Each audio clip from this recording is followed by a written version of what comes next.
अस्सलामुअलैकुम। जनाब Babubhai सुपारीवाला girls primary school ધોરણ 8 વિષય ગણિત, એમાં પ્રકરણ 8 છે રાશિઓની તુલના। આપણે સ્વાધ્યાય 8.3ની ચર્ચા કરી હતી। હવે આપણે આગળ જોઈએ। અહીં આપણો પ્રશ્ન છે, ફેબીનાએ રૂપિયા 12,500 3 વર્ષ માટે 12% દરે સાદા વ્યાજે ઉધાર લીધા અને રાધાએ એ જ રકમ એ જ સમય માટે 10% દરે ચક્રવૃદ્ધિ વ્યાજે ઉધાર લીધી, તો કોણ વધારે વ્યાજ ચૂકવશે અને કેટલું? જો અહીં ફેબીના અને રાધા નામની બે વ્યક્તિ છે, તેમણે 12,500 રૂપિયા 3 વર્ષ માટે 12% દરે સાદા વ્યાજે લીધા છે અને રાધાએ એ જ રકમ એટલે કે 12,500 એ જ સમય માટે એટલે કે 3 વર્ષ માટે 10% દરે ચક્રવૃદ્ધિ વ્યાજે લીધા છે, તો કોણ વધારે વ્યાજ ચૂકવશે, કેટલું, એ આપણે શોધવાનું છે। તો આપણે સૌપ્રથમ ફેબીના માટે સાદા વ્યાજની ગણતરી કરીશું અને રાધા માટે ચક્રવૃદ્ધિ વ્યાજની ગણતરી કરીશું। તો આપણે દાખલાની શરૂઆત કરીએ। આપણે પહેલાં ફેબીના માટે જોઈએ। અહીં પી મુદ્દલ 12,500, આર રેટ ઓફ ઇન્ટરેસ્ટ 12% આપેલ છે અને એન 3 વર્ષ આપ્યું છે, બરાબર। એન એટલે અહીં આપણે ટી લઈએ છીએ તે। તો આપણે સાદા વ્યાજની ગણતરી કરીએ તો પી આર ટી છેદમાં 100, 12,500 ગુણ્યા 12 ગુણ્યા 3 છેદમાં 100 છે। અહીં 2 શૂન્ય કેન્સલ થાય છે। હવે આપણે 125 ગુણ્યા 12 ગુણ્યા 3 કરતાં અહીં આપણને 4500 રૂપિયા મળે છે। તો ફેબીના માટે સાદા વ્યાજની ગણતરી કરતાં આપણને શું મળ્યું? 4500 મળે છે, 4500 મળે છે, બરાબર। તો એ જ રીતે આપણે રાધિકા માટે ચક્રવૃદ્ધિ વ્યાજની ગણતરી કરીશું। તો પી આર ટી એ મળશે આપણને પી 12,500 આર 10% અને ટી 3 વર્ષ એટલે કે એન જે છે એ આપણને 3 મળે છે। તો અહીં આપણે જો ગણતરી કરીએ તો એ બરાબર અહીં સૂત્ર લખતા પી કૌંસમાં 1 + આર છેદમાં 100 એ આખાની એન ઘાત 12,500 1 + 10^100 અને એની 3 ઘાત, તો 12,500 તો અહીં 100 + 10/100 કરીશું અને એની 3 ઘાત, તો 100 + 10 કરતાં આપણને 110 મળશે અને 110/100ની 3 ઘાત એટલે કે આપણો જે આ પદ છે 110/100 એને આપણે કેટલી વખત લખી શકીએ છીએ? 3 વખત લખી શકીએ છીએ, બરાબર। તો અહીં આપણે લખતા 12,500 ગુણ્યા 110/100 ગુણ્યા 110/100 110/100।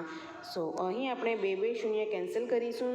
અહીં 1 શૂન્ય, અહીં 1 શૂન્ય કેન્સલ થશે, અહીં 1 શૂન્ય કેન્સલ થશે, અહીં 1 શૂન્ય કેન્સલ થશે। હવે જો આપણે 5 વડે ભાગ ચલાવીએ તો 5 દૂ 10 થશે અને 25 × 125 થશે એટલે આપણે 25 ગુણ્યા 11 ગુણ્યા 11 ગુણ્યા 11 છેદમાં 2 કરતાં આપણને એની કિંમત 16,637.50 મળશે। તો અહીં આપણને એની કિંમત મળી। તો એનાથી આગળ હવે આપણે ચક્રવૃદ્ધિ વ્યાજ શોધીશું। તો વ્યાજ મુદ્દલ ઓછા મુદ્દલ કરતાં આપણે જે એની કિંમત શોધી છે 16,637.50 એમાંથી 12,500 એટલે કે આપણે જે મુદ્દલ છે 12,500 એની આપણે બાદબાકી કરીશું તો આપણને 4,137.50 મળશે, બરાબર।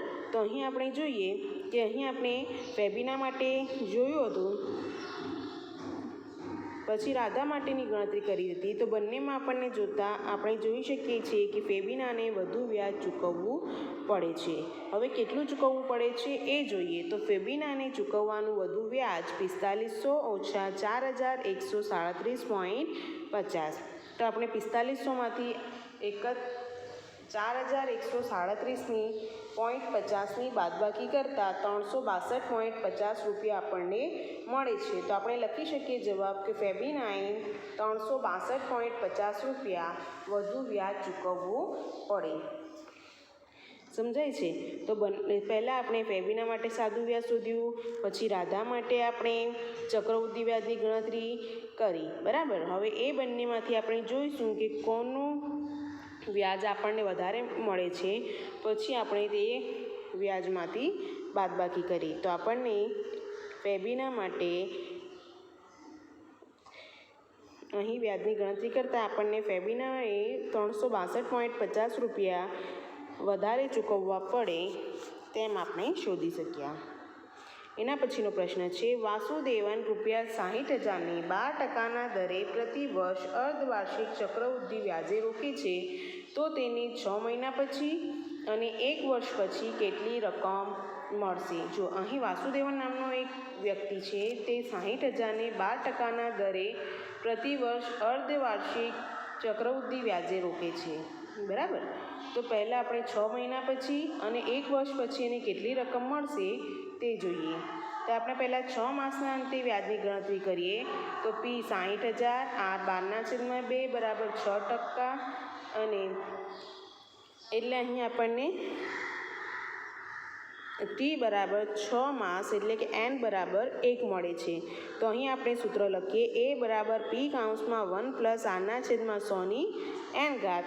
હવે 60,000 1 + 6/100ની 1 ઘાત, તો 100 + 6 એટલે 106 મળશે, અને છેદમાં 100 છે એ આપણે લખીએ. અહીં આપણને 2 શૂન્ય કેન્સલ થતાં જોવા મળે છે, બરાબર. હવે 106 × 600 કરતાં આપણને 63,600 મળે છે. એટલે ચક્રવૃદ્ધિ વ્યાજ આપણે શું મળ્યું? 63,600. હવે આપણે 1 વર્ષના અંતે ચક્રવૃદ્ધિ વ્યાજની ગણતરી કરતાં શું મળે છે તે જોઈએ. તો P 60,000 R 12/2 એટલે 6%, અને T 1 વર્ષ, તો N બરાબર 2 લઈ શકીએ, બરાબર.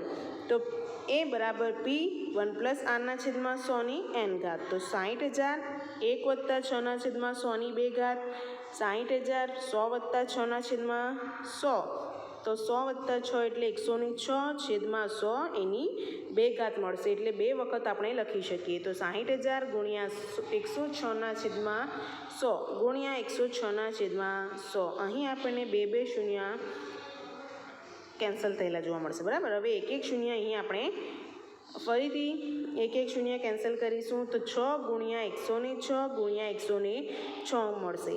હવે આ બધાનો આપણે ગુણાકાર કરીશું તો 67,416 મળે છે. તો આપણે લખી શકીએ કે વાસુદેવનને 6 માસ પછી 63,600 અને 1 વર્ષ પછી 67,416 રૂપિયા મળશે.